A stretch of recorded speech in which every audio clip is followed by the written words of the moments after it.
Welcome to video message for Parashat Tazria and Metzora. This week's Torah portions speak about the laws of leprosy that appear in a person's skin, usually for saying lashon hara, negative talk. There was once a person who said, I don't repeat gossip, so I pay attention the first time I say it.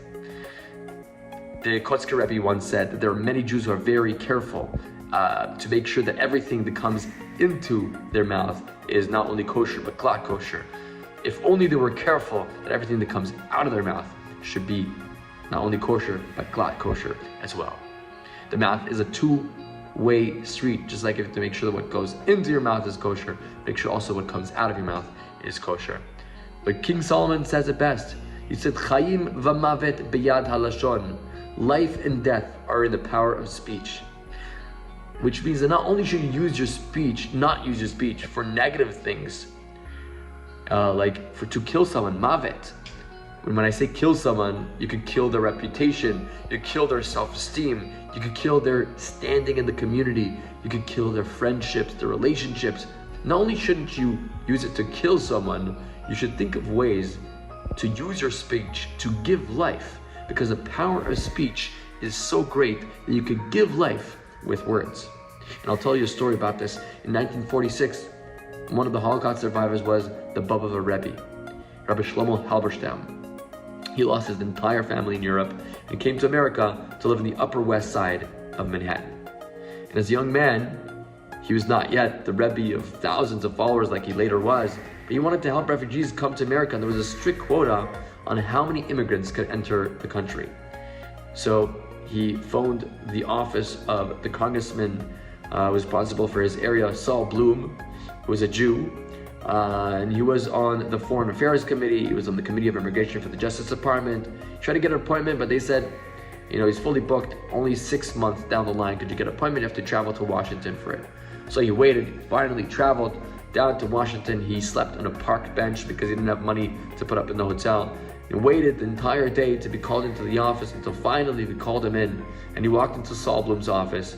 He was busy editing some letters and he didn't even look up. And he said, who are you? What can I do for you? What's your name? And the Bava Rebbe knew right away that if he told him that his name was Shlomo Halberstam, that he wouldn't even get his attention. So he said, I am a lawbreaker. Saul Bloom looked up, surprised. No one ever walked into his office and said something like that. So what do you mean? The Bava Rebbe said, sir, my entire family, my parents, my grandparents, my siblings, they were all law-abiding citizens.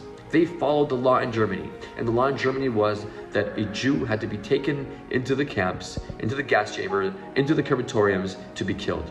And I am a lawbreaker. I escaped the camps. I knew how to hide in the forest, but I broke the law.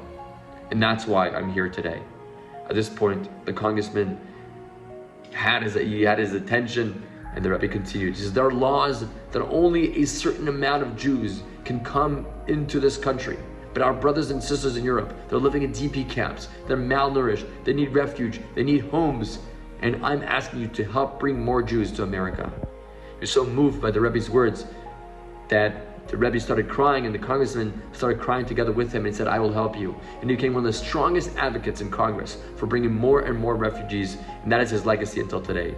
He even did things that were out of norms, like helping stamp visas that may have not been 100% authorized, and he helped bring many, many Jews that came through the Brooklyn Navy Yard into America to find refuge.